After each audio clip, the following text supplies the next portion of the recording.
Welcome back, guys. We're in the midst of a series here between RagnaroK and Patience. Yeah, 1-1, a very close series. Both of our series today have been really good. I have to say the second one definitely a little bit stranger, like not as epic, because I feel like it's both teams, or rather both players exchanging blows on each other. And I feel like it's really hard to say who's ahead in the mental game here, you know? Both players have made some mistakes. I think Patience did a great job holding on in game number 1 and just held on, got that nice composition, thwarted the attacks of RagnaroK, and eventually moved across the map and then killed him. Whereas the build really just did not work out for Patience in game 2. It was a interesting transition. It got totally scouted. RagnaroK was ready 150% the entire time, and Patience kind of just fell apart. Well, in this next PvZ, it's going to be on RagnaroK Crest. The momentum will be given to the player who wins. They will be put on match point. Valdez, I keep wanting to call you Spicy Salmon, but I just can't do it. I can't bring myself to do it. Can't bring yourself? It's okay. I forgive you, Wolf. I'll leave that up to GTR. I'll make him call me Spicy Salmon. Yeah, RagnaroK Crest, a very big map here. Not as big as Runes of Ceres, of course, but it's got its own little special parts of the map. It's going to be interesting to see how these two players play it out. I could see it working out a lot like game number 1. But either way, guys, the countdown has finished. Let's jump into game number 3 on RagnaroK Crest.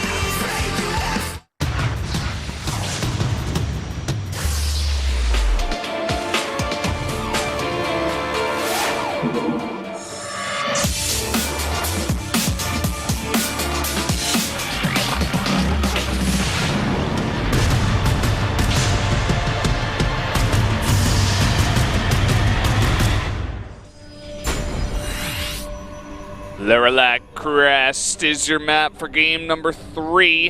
And down on the bottom left, in the red, the Protoss player, it is Patience. And his opponent in the bottom right in blue, it is his opponent, RagnaroK. It's a really cool icon. Patience's icon is actually an hourglass, which is very appropriate. Well, he's got Patience. Yeah. But also likes to do timing attacks, or used to, at least. I feel like he's changed a bit as a player in Legacy of the Void, became more solid, you know? Yeah. I don't think he's yet to the level of Hero, but maybe if he can win a couple SSLs, he will get there. Definitely, it's got a long way to go to live up to Hero. Not so much Liquid Hero, but... Shots fired. Yeah, he's in Code S, all right. Yeah. He's doing better this season. He'll get there. I do want to give him, you know, some credit and stuff. But anyway, it's very important. By the way, I want to talk about this briefly. I feel like if you're a fan of Korean esports, you have a fan of certain players, always keep track of what tournaments they're playing in, and you know, shout them out, follow them, because these guys do play in online tournaments every now and then. So follow them on Twitter, check out what they're doing. Because the two biggest leagues, the Star League and the GSL, the two star leagues, if you will, are, you know, there's a huge gap between them. So if your favorite player is out of both of those, you know, follow them on Twitter, find out what they're up to, because they're not just like, oh, well, I guess I'm just going to chill and eat kimchi until, no, it's not, no.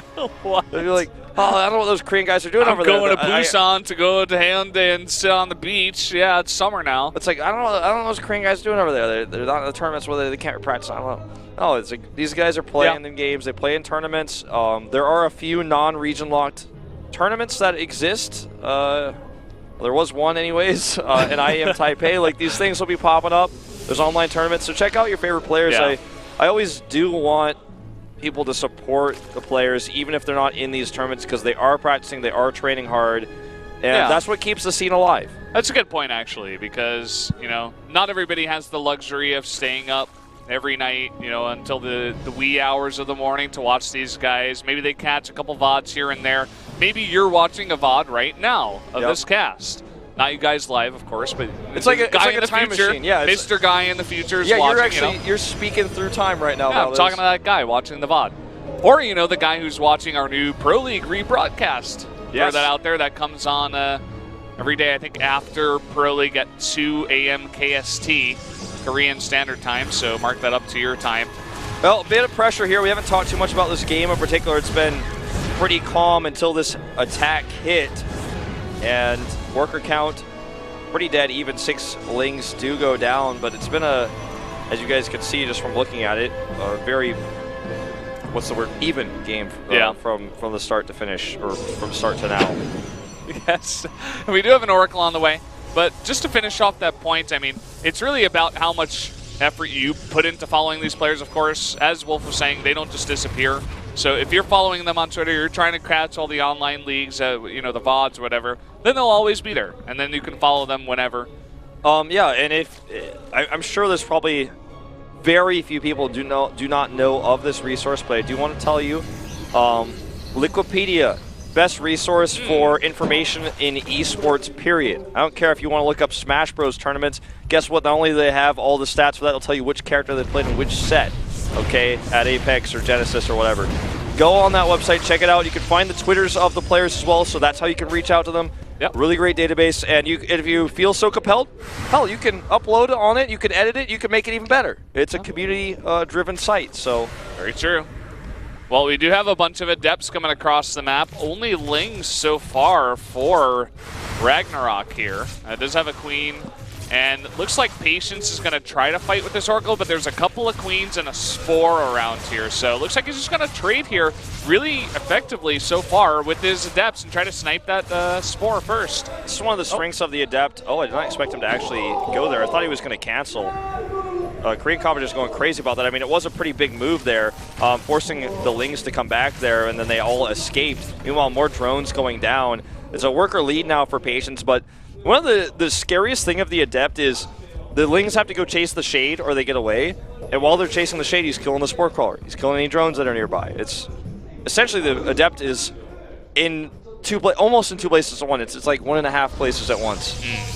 And a pretty big lead, I would say, to Patience because he was able to do all that damage, force all those units out. And he's basically even in worker count.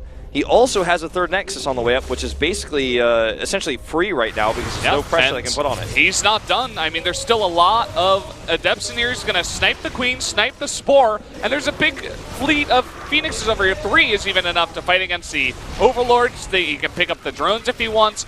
These Adepts not so lucky, but he's wrecking havoc over here at this 3rd base. Trying to turn every drone that survived into a Spore Crawler, even though the placement is a bit iffy. He definitely could fight with those Lings there. It wouldn't be a good trade. And oh, a Stasis Ward coming in here as well. It hit procced on the Larva. That's unfortunate. That could have been so sick. Either way, man, like you're saying, he's supply blocked. He's losing Queens now. Oh, bad rally on these Overlords.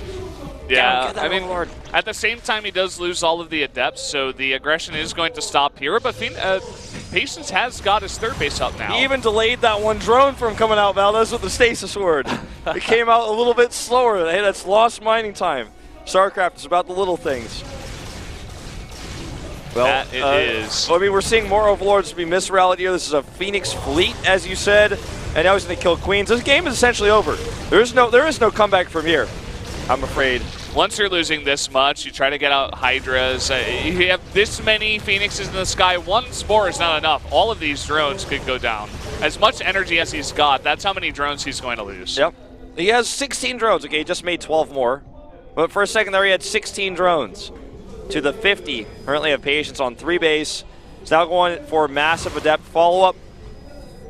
And I just don't see there being any way of RagnaroK holding this. The Glaives coming up.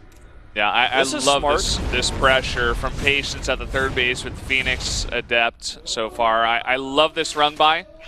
It's talking about very reminiscent of other Zergs who love to run by Lenok.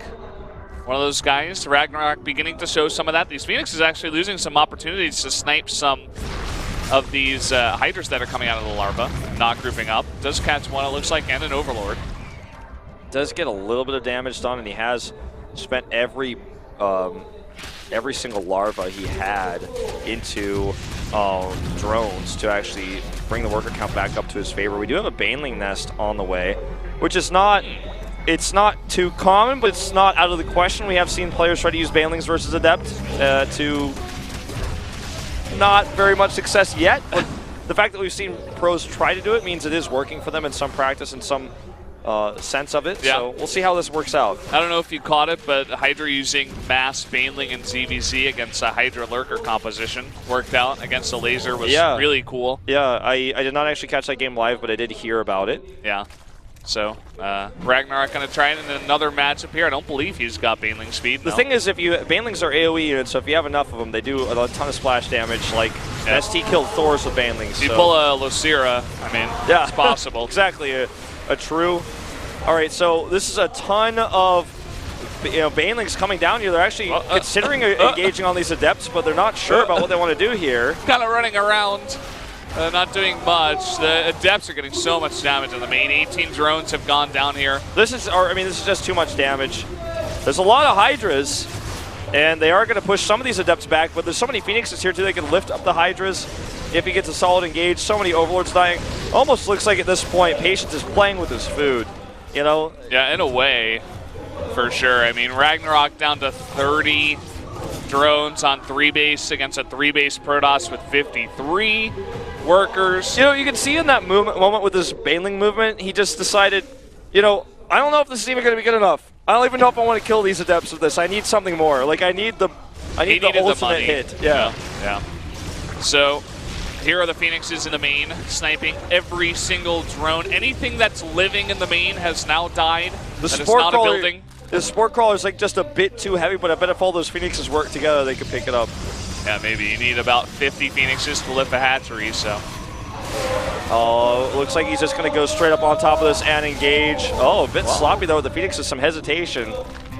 Yeah, I mean, he's got enough Hydras now where if the Phoenixes fight alone, it's not going to work, and if the Adepts fight alone, it's not going to work. So Patience needs a good engagement still. This almost never happens, by the way, where a Zerg player is out of workers and has to all in. It's usually the other way around, but we're going to see it here. He's not making any more drones at home. He has to win with this push, and spoiler alert, it's not going to work. Yeah, he's got a bunch of Hydras, all of these Phoenixes, very low on energy too, but there's just not enough Hydras, there's not enough units for the Zerg, too many Adepts, heavily upgraded, and that's going to be it for game number 3. Patience is going to thwart it, GG. GG, what a weird game we saw there. Like, pretty crazy. I feel like Patience could have ended that game a while ago, but he was having some commitment issues. And then next thing you know, eventually, there's just too many kills. I mean, like you said, anything that's living got picked up and killed. RagnaroK started feeling terrible after that game because he just had no space to work with. He had no tools. Oh, no!